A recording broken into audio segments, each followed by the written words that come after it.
नमस्कार दोस्तों। आईपीएल बोल सकते हैं कि भाई अब पूरे शबाब पे है। जबरदस्त मैचें हो रहे हैं, रोमांचक मुकाबले हो रहे हैं। और भाई आईपीएल एक तरह से बोल सकते हैं कि भाई अपने चरम सीमा पे पहुंच चुका है।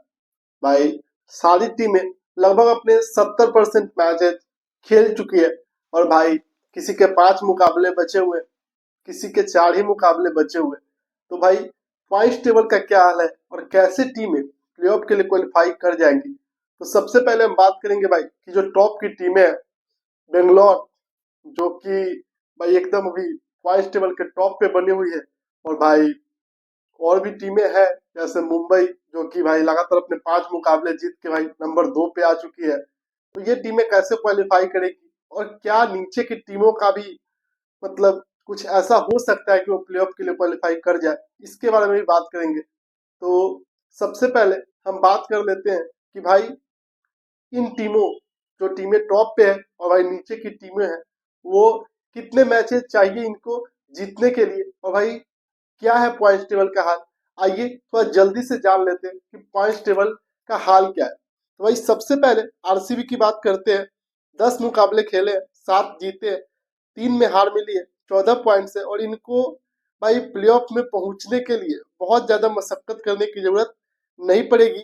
सिर्फ इनको भाई 4 मुकाबले जो बचे हैं उसमें एक मुकाबला जीत जाते हैं तो ये प्लेऑफ के लिए क्वालिफाई कर जाएंगे।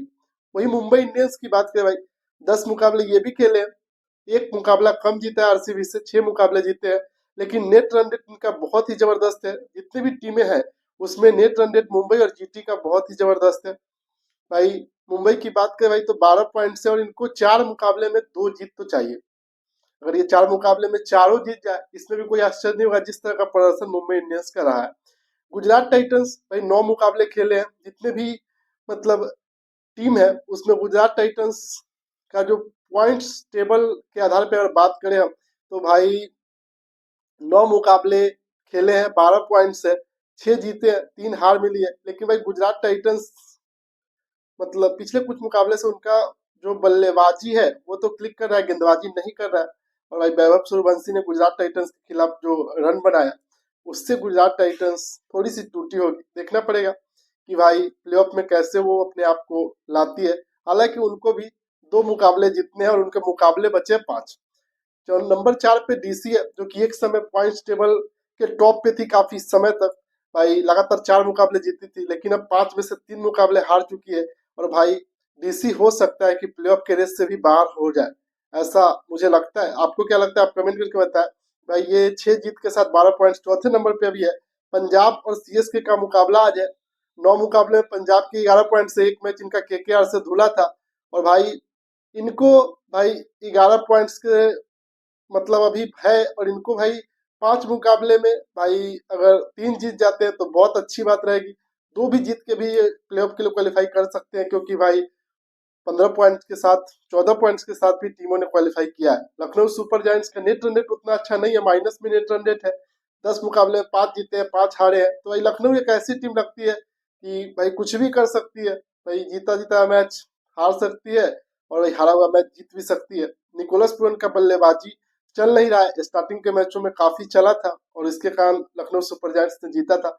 पंत को भी भाई अपने बल्ले से कुछ तो कमाल करना पड़ेगा और प्लेऑफ में लखनऊ सुपर जायंट्स को पहुंचना है। केकेआर की बात करें भाई तो 10 मुकाबले खेले हैं लेकिन पिछला मुकाबला जीता उन्होंने शानदार तरीके से, भाई डीसी को हराया। और भाई अब 4 जीत के साथ एक उनका मैच धुला भी था तो 9 पॉइंट्स है। डीसी को भाई अगर आसानी से पहुंचना है तो चारों मुकाबले जीतने पड़ेंगे जो बचे हुए हैं, उससे उनके 17 पॉइंट्स हो जाएंगे। लेकिन भाई अगर 3 मुकाबले भी जीतते तो 15 पॉइंट्स के साथ ये भी क्वालिफाई कर सकते हैं। वहीं आरआर की बात करें भाई तो आरआर लगभग बाहर हो चुका है। 10 मुकाबले में भाई मतलब 3 ही जीत मिली है इनको। एसआरएच का भी वही हाल है, 3 जीते हैं 10 मुकाबले में, 6-6 पॉइंट्स दोनों के। और सीएसके तो भाई अब भाई सम्मान के लिए खेल रही है। 9 मुकाबले में भाई 4 ही पॉइंट से 2 ही जीत मिला है। सीएसके का सबसे मतलब बोल सकते हैं कि भाई एक तरह से खराब सीजन गुजरा है। और भाई सीएसके कैसे वापसी करेगी, आज पंजाब से मुकाबला है उनका। तो क्या सीएसके उलटफेर करके पंजाब को हरा सकती है। तो भाई इससे डीसी का जो रास्ता है वो थोड़ा आसान हो सकता है। तो ये पॉइंट टेबल का हाल है। अब इसमें कौन सी 2 टीमें हैं जो एकदम कंफर्म है या 3 टीमें भी हम बात कर सकते हैं तो आरसीबी, मुंबई और जीटी ऐसा लग रहा है कि भाई ये कुछ बड़ा उलटफेर ना हो तो आसानी से क्वालिफाई कर सकते हैं। जो लड़ाई रहेगा वो डीसी के बीच, पंजाब के बीच और एलएसजी के बीच, इवन केकेआर को भी हम ले सकते हैं कि वो भी कुछ करिश्मा करके प्लेऑफ में आ सकती है। तो आपके अनुसार कौन सी वो 4 टीमें जो प्लेऑफ के लिए क्वालिफाई कर सकती है? मुझे तो लगता है कि भाई इस बार का जो फाइनल है वो कहीं मुंबई और बेंगलोर में ना देखने को मिले। आपको क्या लगता है? आप हमें कमेंट करके बता सकते हैं।